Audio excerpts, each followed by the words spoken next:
Hello Pisces, Sun, Moon, Rising, and Venus Signs. Kamusta kayo? Sana po nasa mabuti kayong kalagayan. Welcome back po sa Star Tarot. Kung bago kayo rito, welcome po. Please subscribe, like, share my videos, and comment po kayo, no? Kung nakaresonate kayo. Thank you. So, first message po ninyo is for general life. So, we have the world. Ayan. So, napakaganda nito. Napakaganda. It could resonate with trabaho, career, pera. Pwede rin naman na mag-resonate ito sa inyong relationships, no? Kasi this is an ending and beginning energy. See the world. Kaya may completion dito. May achievement kayo, may accomplishment kayo, no? Na makakamit sa ngayon. So, kung ano man itong mga pinagsisikapan ninyo, pinagtatrabahuan ninyo, maaring yan ay mag-come to fruition na, maaring yan ay mangyari na, no? At makukuha ninyo, marireceive nyo na kumbaga. And also, Pisces, pwede rin na kung sa relationship ito, pwedeng merong magle-level up dito ng relasyon. Pwedeng merong magpapakasal, no? Pwedeng merong magsisimula ng bagong relasyon. Baka merong papasok sa isang bagong level romantic relationship. So, possible yun, no? At saka, may travel, no? Pwedeng may travel dito. So, siguro meron kayong pupuntahan, no? Meron kayong, pwedeng pag-aaral yan na pupuntahan ninyo. Baka ang iba sa inyo pupunta ng ibang lugar. Pwedeng, pwedeng ang iba magta-travel because baka may overseas job opportunity or pwedeng migration, no? So, malayo-layo yung travel, no? The world, so pwedeng international travel ito. Across the globe, no? Yung travel. Sa pagdating naman sa inyong money, career, and finances, we have Knight of Pentacles. Ayan. So, may mga offer dito, no? Meron kayong mga offer of a new job or offer of business or investments, mga ganon. Pero, ang maganda dito, no? Hindi kayo yung nagmamadali, no? Hindi ninyo ito, kasi ang iba, kapag may opportunity, talon agad. Diba? Pero kayo, hindi ganon. Pag-aaralan nyo muna, magre-research ka muna, titignan nyo muna, yung ganun ba, maigi, no? Para nang sa gayon, before naman kayo na, before kayo na magsimula, no? Ng kung ano man itong oportunidad or before you embrace it, talagang sigurado na kayo, no? Sinigurado nyo na lahat yan, pasok yan sa criteria ninyo, yung mga ganon. Kaya, pasado sa inyo, before you say yes, you know, ano na, nakapagplano ka na, no? Napag-isipan mo ng mabuti. So, pwedeng ganun ang sitwasyon dito. This also signifies, no, Pisces, na kung focus, 'di ba? Focus ninyo dito yung focus ninyo dito yung pag-build ninyo ng inyong financial security and stability, no?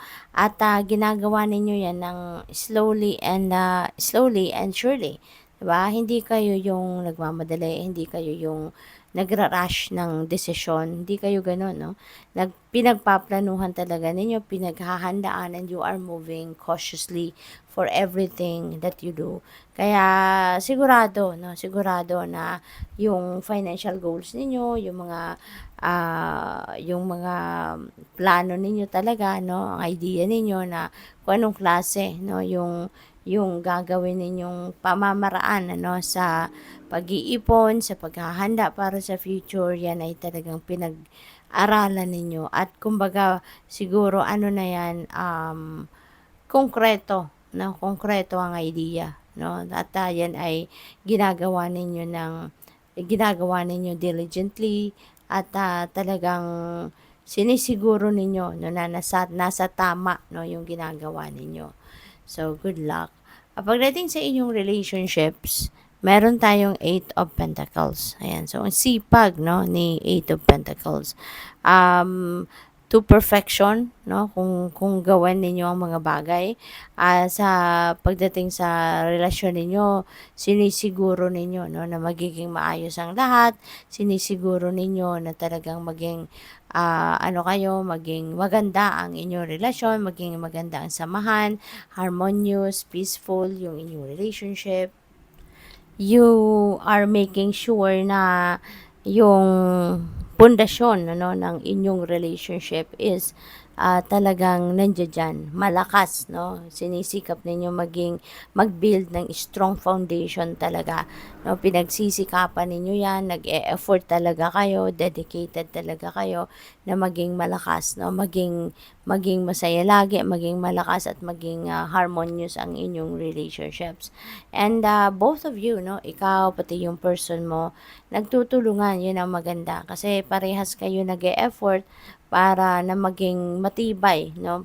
Para laging masaya, no? Nurture ninyo both yung ano ninyo, yung inyong relasyon. Hindi lang ito yung puro ikaw lang ang nag-e-effort, but also your person, no? Tinutulungan ka na lagi kayo maging maayos lang ang samahan, no? So which is really good.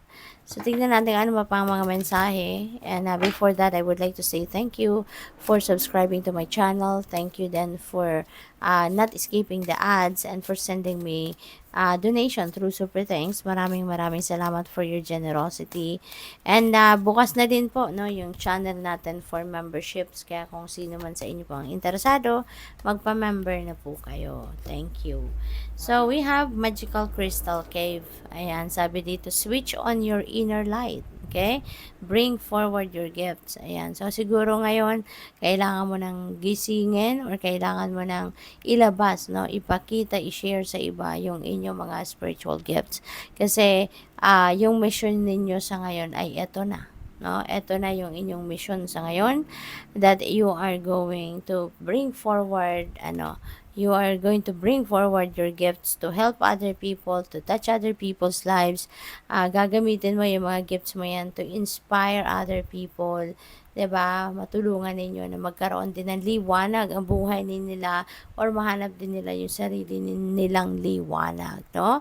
Yung ganon. Maybe, baka ano kayo, baka magiging isang mentor kayo, pwedeng ikaw ay isang counselor, spiritual guide, yung mga ganon na talaga namang whenever someone is needing some advice, some help, kailangan ng enlightenment, no? Siguro kayo yung nilalapitan, no? Kasi you never fail to do that. So, lalo-lalo na sa ngayon. You have pure intention, find clarity. Surrender your ego. Okay? So, maaaring merong naguguluhan kayong sitwasyon sa ngayon. Kaya you are finding or you are looking for clarity. No? So, surrender your ego. Okay? Surrender your ego and instead, pakinggan ninyo yung inyong intuition lagi. At ito yung sundin ninyo yung gabay sa inyo. Kasi, when you allow your intuition to be your guide, makakasiguro ka na pupunta ka sa sigurado kung saan kayo dapat na mapunta. Dadalhin kayo nito to where you need to be, no? Kung saan kayo maging fulfilled, maging masaya, maging contented, doon kayo dadalhin, ng inyong intuition. Kaya, yung clarity na hinahanap ninyo, definitely that will be given to you. So, good luck. Thank you for watching. Love and light. Namaste.